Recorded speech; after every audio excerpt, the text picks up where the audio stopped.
पहले था कि 100 रुपया मिल जाए तो काम चल जाएगा, फिर हुआ 1000 मिल जाए तो काम चल जाएगा, फिर हुआ 1 लाख मिले तो बढ़िया चलेगा, फिर हुआ 1 करोड़ मिले तो बढ़िया चलेगा, फिर ऐसा लगा 1 करोड़ में क्या होना है, 100-200 करोड़ हो, फिर अब बढ़ता चला जा रहा है, भिखमंगापन बढ़ता चला जा रहा है। हमारी मांग ही भिखमंगापन है। कितना हो गया?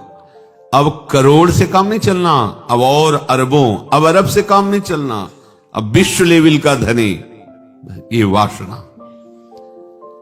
इसको एक तो पाना कठिन है, मिल जाए तो ये मृत्यु स्वरूप है, ज्ञान को ढक करके अपना बल प्रकाशित करता है, धन बल, ये मृत्यु स्वरूप है। जो इसको अपना मान करके फूल जाते हैं, इतना बैंक बैलेंस हमारे पास है, वो अपने आप को और प्रभु को भूल जाते हैं। जो धन के गर्व में है, धन के फूलन में है, वो अपने स्वरूप को भूल जाते हैं, प्रभु को भूल जाते हैं। घर, पुत्र, स्वजन, संबंधी, पशु, धन, जितना कुछ है ये सब नाशवान है। हे राजन, यदि सब कुछ सबको एक को मिल जाए, सब कुछ, तो भी उसे कहीं भी सुख और शांति नहीं मिल सकती। ये विचार करें। इसलिए जो माया के पार जाना चाहते हैं उसे ये भी समझ लेना चाहिए कि स्वर्ग आदि लोक लोकांतर जो है, ये भी सीमित कर्म का फल भुगवा करके एक अच्छा स्वप्न जैसा, फिर उसे इसी दुखालय मृत्यु लोक में आना पड़ता है।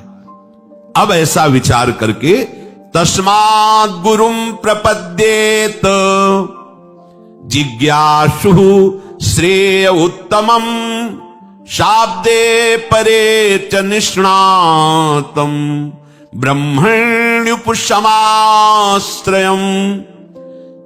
ऐसा विचार करके अब उसको सदगुरुदेव की शरण में जाना चाहिए। जो विचारवान है, बुरे आचरणों का त्यागी है, गुरु को साक्षात प्रभु समझता है, निष्कपट भाव से उनकी सेवा करता है, उन पर पूर्ण विश्वास रखता है, तो उसको इन 16 बातों में देखना चाहिए कि हमारे हृदय में कितनी आ गई हैं। गुरु भक्त, गुरु आश्रित के हृदय में 16 बातें जागृत होती है या वो धारण करता है। पहला, उसको ब्रह्मचर्य पर नजर हो जाएगी।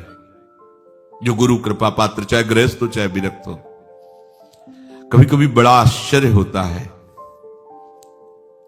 अभी 2 वर्ष हुए होंगे ब्याह हुए, अपने ही परिकर के बच्चे अभी कल आए थे, सबके सामने कह रहे थे कि 1.5 वर्ष से हम दोनों ब्रह्मचर्य हैं और कोई संतान नहीं करेंगे और आजीवन ब्रह्मचर्य रह करके आपकी आज्ञा में भजन करेंगे। ये हम 1.5 वर्ष रहने के बाद आपसे प्रार्थना कर रहे हैं कि हम ब्रह्मचर्य से रहना चाहते हैं, आप आज्ञा कीजिए। दिमाग कहां नहीं करता। अपने लोग वैरागी हैं, जरा इस बात पर विचार करो, इसीलिए कह रहे हैं विचार करो कि ग्रह त्यागी हैं, संसार के त्यागी कहलाते हैं, पर अंदर सुख बुद्धि रखते हैं भोगों पर। कितना विक्षेप देते हैं भोग। अभी 22-24 का बच्चा है, 24-25 का होगा, और वो कह रहा मैं 1.5 वर्ष से ब्रह्मचर्य, अभी नया ब्याह हुआ है। और ऐसे परिवार का नहीं कि मिथ्या भाषण या ऐसा नहीं, वो खूब आप लोग तो जानते हैं, पूरा परिवार अनन्य है, श्री जी का अनन्य भक्त है। तब आश्चर्य होता है, एक ही जगह रहना है और ब्रह्मचर्य से रहना है। तब लगता है केवल कृपा, दूसरा कुछ नहीं हो सकता। अपने लोग डरते रहे हैं, देखना नहीं है, उस जगह नहीं जाना है, डरते रहे, जैसे सांप को देख के डरता है, विषयों से डरते रहे। और ये बहादुर विषयों के बीच में रहकर कृपा से कैसे ये मतलब दिमाग नहीं कहा करता, ऐसा कैसे हो। और ऐसे एक नहीं है, श्री जी के परिकर में 10-20 तो ऐसे हैं जो गृहस्थी में नवीन अवस्था के, और ऐसे एक कृपा। गुरु कृपा पात्र का सबसे पहले व्यभिचार पर शासन होता है, ब्रह्मचर्य पर उसकी दृष्टि जाती है।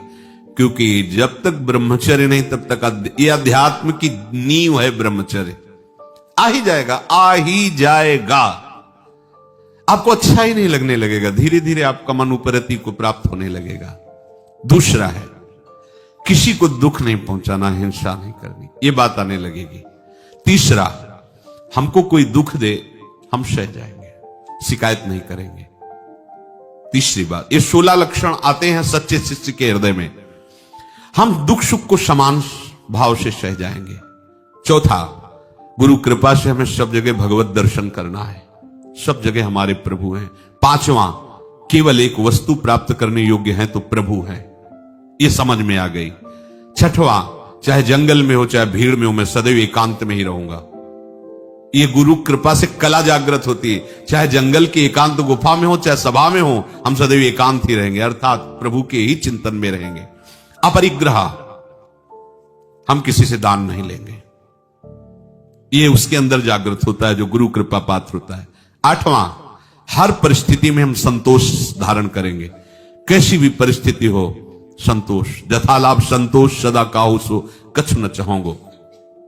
प्रभु और शास्त्र में ऐसी प्रीति करेंगे, चाहे प्राण चले जाए हम कभी विरोध नहीं करेंगे, निंदा नहीं करेंगे।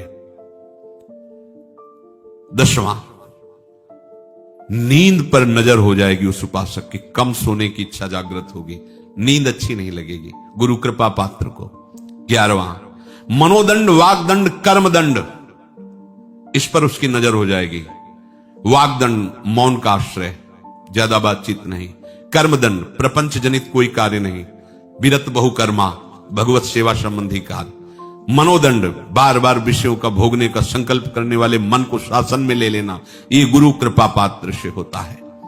12वां, प्रभु का ध्यान लगने लगना, गौर वर्ण सावल चरण रच मेहंदी के रंग, ये गुरु कृपा पात्र। यहां प्यारोडुम क्षमते ने अच्छी सुकादी नाम तो ध्यानगम, पर गुरु कृपा पात्र के मानस पटल पर गुरु कृपा से झलकने लगते हैं युगल सरकार, साधन बल से नहीं। साधन बल से तो प्यारोडुम क्षमते, क्षमता शब्द बहुत विचित्र शब्द है, किनके लिए? शिव सुकादी नाम तो ध्यानगम। और गुरु कृपा पात्र चाहे जैसा, और ये युगल सरकार झलकने लगते हैं उसके मानस पटल पर। प्रभु का ध्यान करने की भावना जागृत होना, वो चलते फिरते उठते, ये पद्मासन लगा के ध्यान वाला ध्यान नहीं है, ये कृपा वाला ध्यान है। चलते फिरते उठते, पिय मूर्ति नयन बसय तेहि रस धाय समाय।